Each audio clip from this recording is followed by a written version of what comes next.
Hi Capricorn, love reading, love messages po tayo. This is from June to July 2025 energy check.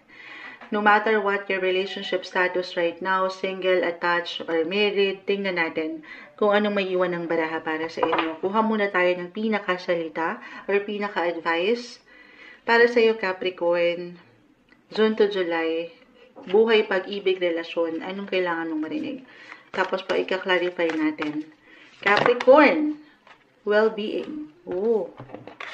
Well-being. Sige, gusto ko pang mag-add. Para sa inyo. Courage. Okay, this time, add tayo. Clarify natin to. We'll be straightforward, Capricorn. Anong kailangan nyo marinig? Guidance para sa mga Capricorn right now.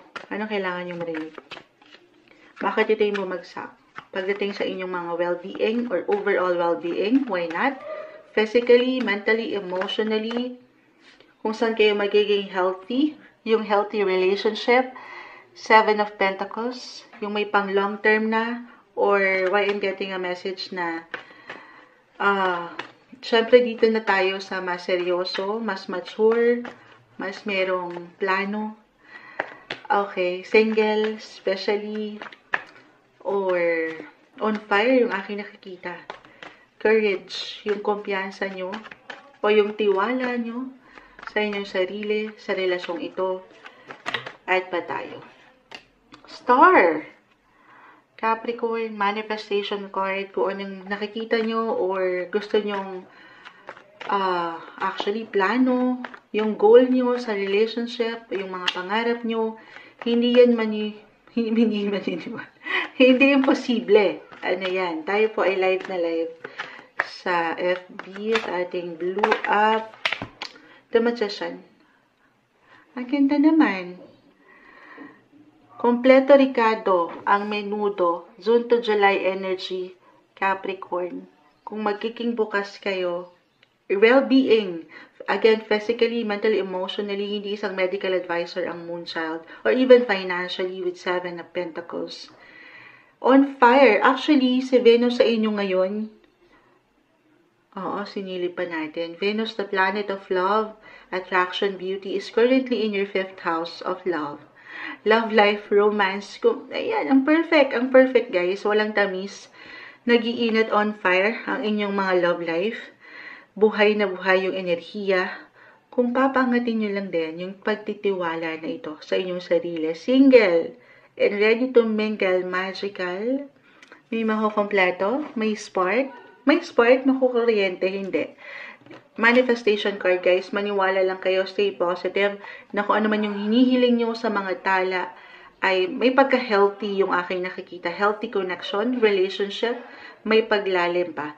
Couples, attached, married, hindi perfect. Walang perfect na pagsasama. Pero itong ilang kakulangan nyo sa inyong relasyon ay naidadaan naman sa mabuting usapan, sa pagpaplano, long-term plans, at yung tiwala, hindi madala, lalo kung ito ay in a way, just only take what resonate po. Tayo ay general reading.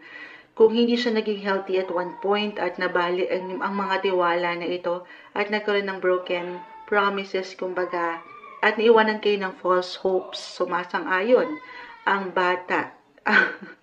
May nagtatantrums. Actually, Venus, again, is in your 5th house.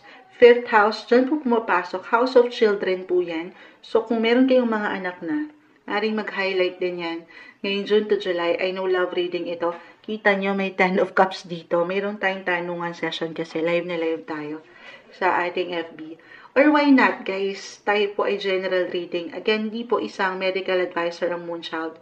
Sa 5th house, baka naman, ngayon to mabuo, June to July, bata-bata, paano ka ginawa? Or meron talagang baby blessing. Kung ito yung inangat nyo sa kanya, sa taas, may kompleto Ricardo, guys. May on fire. Your love life will be on fire. Or ngayon palang marahil ramdam na ng ilan. Hindi man madali for some. Pero, ito yung umaangat sa inyo. Kompleto Ricardo. Or maybe, you just have to stay optimistic. The star, positive lang. Ano mang pinagdadaanan nyo. Kasi meron ako nakikitang pagka-healthy pa rin sa connection. Or piliin nyo sana una't huli yung inyong mga well-being. Okay? Deserve nyo yung may pagkakalma. At the same time, ay nag-aapoy yung pagmamahal. Deserve na deserve nyo yan. Ito yung guidance advice. Alam ko may hugot pero kompleto Ricardo ang sitwasyon. Magical, may kinang. Love is in the air. Parang ganon para sa inyo. Ngayong June to July 2025, love reading po. Messages natin for you Capricorn.